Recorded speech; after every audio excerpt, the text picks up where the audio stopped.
Ингушские кинематографисты у истоков российского и мирового кинематографа. Наши земляки Сейд Хаджи Талдиев, Магомед Добриев, Шамиль Ахушков и Берт Катиев навечно вписали свои имена в историю российского и мирового кино. В рамках празднования столетия ингушской государственности Ингушское отделение Союза кинематографистов России при поддержке Министерства культуры Ингушетии посвятили этот вечер им.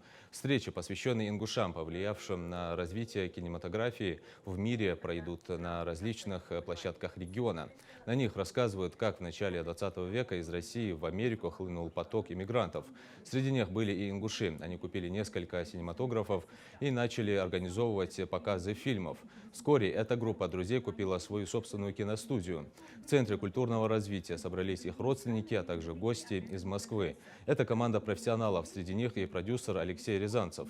Заслуженный работник культуры Российской Федерации отметил, ингуши одними из первых в стране поняли ценность кино.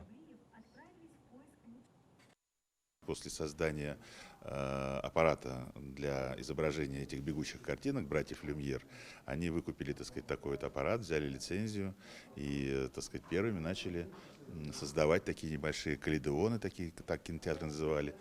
5 центов стоил показ для того, чтобы посмотреть. И после того, как накопили достаточно денег, так сказать, внесли их вот в платформы, да, создания, так сказать, кино в Ингушетии, в России. Это тоже очень, очень ценно.